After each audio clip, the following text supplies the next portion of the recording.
100 रोटी वाला ससुराल। सुनो जी, मुझे तो शीतल की बड़ी फिक्र रहती है। उसका ध्यान तो बस घर के बाहर दोस्तों के साथ घूमने फिरने में ही रहता है। उसे कुछ बोलो तो एक नहीं सुनती। मैं तो कहती हूँ इसकी जल्दी शादी वादी करवा दो, वरना लड़की हाथ से निकल जाएगी। तुमसे ज़्यादा चिंता है मुझे शीतल की शादी की। कल ही वो रामपुर वाले मौसा जी को फ़ोन भी किया था। बता रहे थे एक लड़का है नज़र में। उनका अपना घर है और लड़का भी अच्छा है। अरे तो फिर बस बात चलाओ ना, एक बार देखे तो सही लड़का और घर बार कैसा है। कौन से लड़की की बात चल रही है यहाँ? तुम्हारी शादी की बात चल रही है बेटी। अब तुम्हारी शादी की उम्र हो रही है तो लड़का तो देखना पड़ेगा ना। उफ़ो, मुझे अभी नहीं करनी शादी वादी। ये तो मेरे खेलने कूदने के दिन है। बहुत खेल कूद ली तुम। अब घर के काम धाम सीखने की कोशिश करो, समझी? ससुराल जाकर हमारी नाक मत कटवा देना। सब्जी काटनी तो आती नहीं इसको, तो नाक ही कटवाएगी। अरे मैं इसे शादी तक अच्छे से सब सिखा दूंगी। आप तो बस उस लड़के से इसकी शादी के बाद चलवाओ। कुछ दिनों बाद कुणाल और उसकी माँ शीतल को देखने घर आते हैं। कुणाल दिखने में बड़ा ही स्मार्ट होता है। शीतल तो उसे देखती ही रह जाती है। देखो जी, हमारी कोई डिमांड तो है नहीं, बस हम चाहते हैं कि लड़की घरेलू हो, घर के सारे कामकाज संभाल ले। अब आपके परिवार में तो बस 3 ही लोग हैं, पर हमारा तो खूब भरा पूरा परिवार है। बाकी हमें लड़की के घूमने फिरने दोस्तों से मिलने से कोई दिक्कत नहीं है। घर का काम करने के बाद जो चाहे सो करे। अरे वाह, ये तो इतने बढ़िया लोग हैं। लड़का भी इतना स्मार्ट है और ऊपर से इन्हें मेरे घूमने फिरने से भी कोई दिक्कत नहीं है।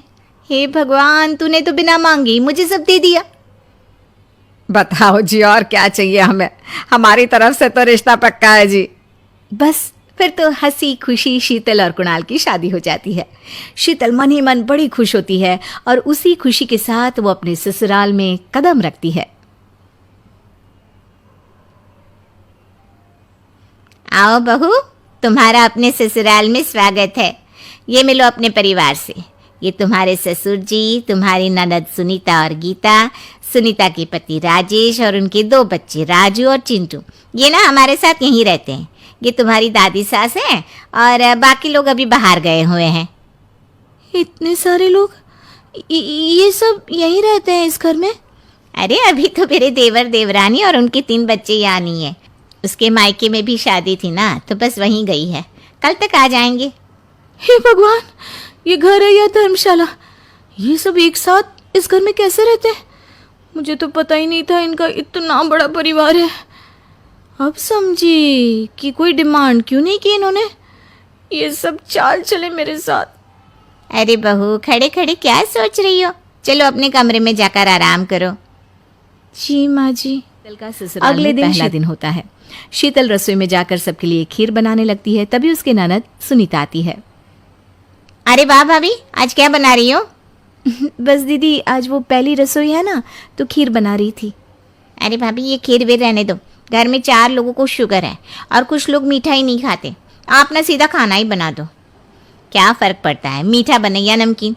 बस बहू के हाथ की पहली रसोई होनी चाहिए ना। जी दीदी, तो फिर मैं खाना ही बना देती हूँ। आप बता दो खाने में क्या बनेगा? बस सिंपल सी कोई सब्जी बना दो, जैसे आलू गोभी या आलू मटर, और उसके साथ रोटियां सेक दो। हमारे परिवार में अब तुम्हें मिलाकर पूरे 20 लोग हो गए हैं। 15 बड़े और 5 बच्चे। बड़ों की 6 और बच्चों की 2 के हिसाब से रोटी बना देना। चलो मैं चलती हूँ, सब देख लेना। हाँ, बड़ों की 6 रोटी मतलब कि 15 लोगों की 90 रोटियाँ, और बच्चों की 2 रोटी मतलब 5 बच्चों की 10 रोटियाँ। 90 और 10 मतलब कुल मिलाकर 100 रोटियाँ। हाय, मैं तो मर गई। 100 रोटी अकेले कैसे बनाऊंगी? माँ, ये तुमने मेरी शादी कहाँ कर दी? शादी से पहले तो मैंने कभी 4 रोटी से ज्यादा नहीं बनाई। शीतल एक बड़ी सी परात में 100 लोगों के हिसाब से आटा निकालती है और उसे गूंथना शुरू करती है। आटा गूंथते गूंथते शीतल के पसीने छूट जाते हैं। उसके बाद बारी आती है रोटी बनाने की। शीतल एक एक करके रोटी बनाना शुरू करती है और 10 रोटी बनाते ही अपनी कमर पकड़ लेती है। हाय, मैं मर गई। मेरी कमर टूट गई खड़े खड़े, और ऊपर से इतनी गर्मी। मैं 100 रोटियाँ कैसे बनाऊंगी?